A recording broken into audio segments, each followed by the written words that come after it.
Okay, this is a real quick, not 3 parts like that other one.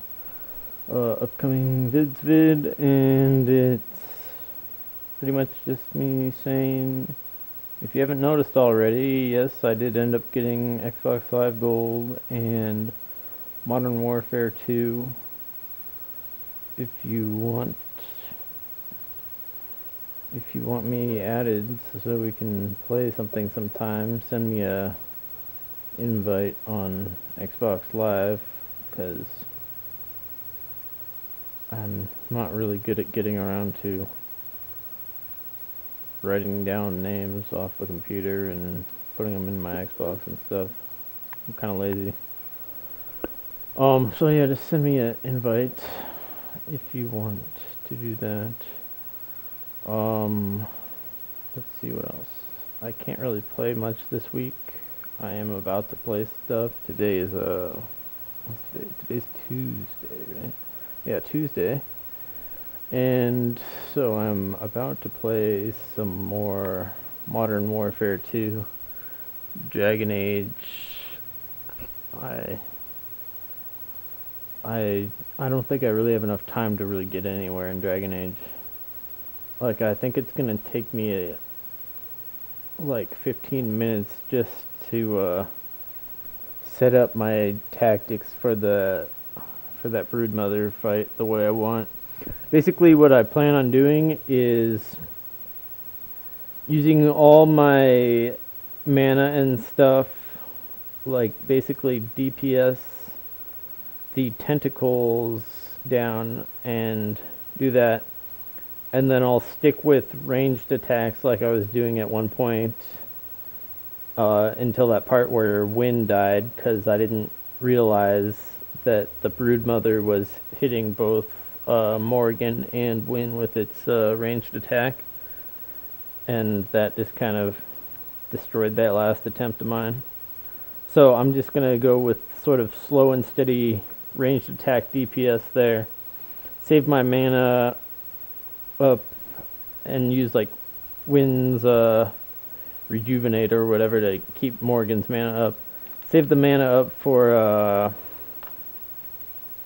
the ads, the Grenlocks or whatever, and the Herlocks. And then, yeah, then try to DPS the tentacles down again and kill those guys off. Ranged, slow and steady attacks, because like the Broodmother itself doesn't really do that much damage. So I'm just gonna keep drinking my small little potions for that part of the fight, so I can save my mana. Because then that second wave of ads that had the two Shriek guys or whatever they're called, and those guys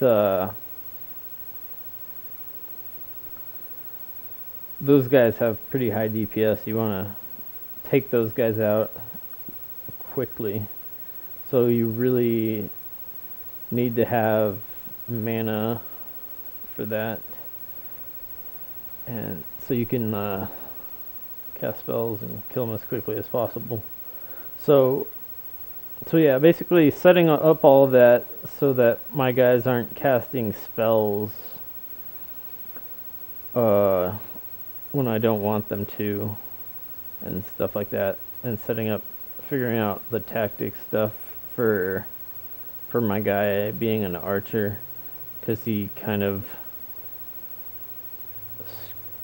for some reason, it kind of screwed that up. I'm not sure if it's like a different set of tactics when you weapon swap and you can only have one saved set of tactics or what, but that last time it screwed up my main guy's tactics when I was doing that with the archer thing. So yeah, and then after all that's set up, since I'm not going to be using abilities automatically, the whole battle is going to go very, very slow, because I'm going to have to micromanage all the abilities when I want to use them.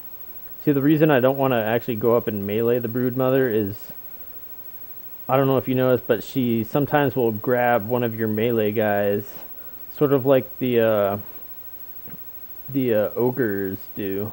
Are they ogres? Yeah, I think they're ogres. And basically wax on them until they die. For the most part, sometimes just basically. So yeah, if you don't stun her while she's doing that, then they die, and you're kind of screwed if that happens. You could try to save a stun, but if she grabs a guy that's already at like half health, you might not be able to get it off in time or whatever. So that's why I'm not gonna be trying to melee her at all.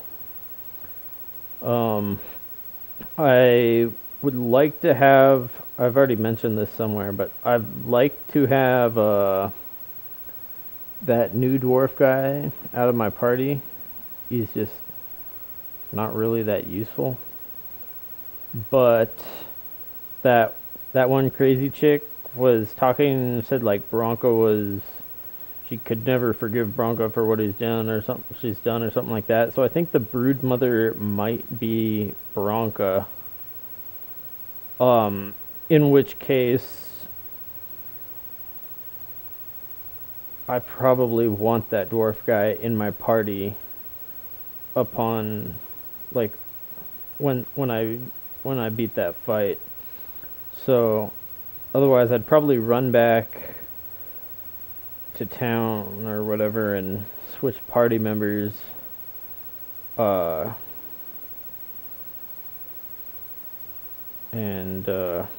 and get some better gear and sell all my shit because I'm probably gonna get a few good items after beating the boss fight and stuff like that.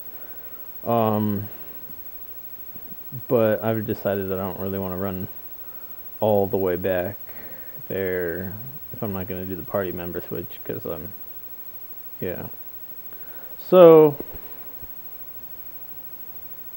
yeah. That's why I'm not doing Dragon Age right now. That whole thing is going to take forever. Like probably a half an hour for a successful completion of the boss fight after I set up all the tactics properly. And yeah, I wouldn't get anywhere in that today. So I'm not doing that. So I'm going to do some Modern Warfare 2. It's kind of quick and easy. And if you haven't noticed, you should check my channel comments. Because I can sort of give mini updates there much more easily than recording a new video every time I want to update you guys. So yeah. Let's see what else.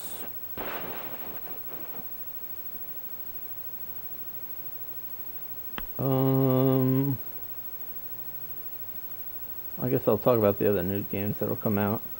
I have no interest in Left 4 Dead 2.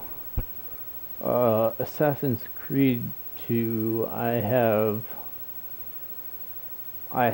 watched I've watched part of a playthrough online, and the story looks pretty decent, but the gameplay doesn't look very good to me. I never played Assassin's Creed 1, but the combat doesn't seem very interesting.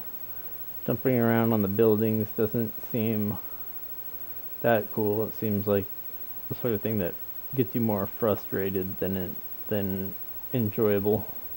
Like every time you fall off and die or whatever.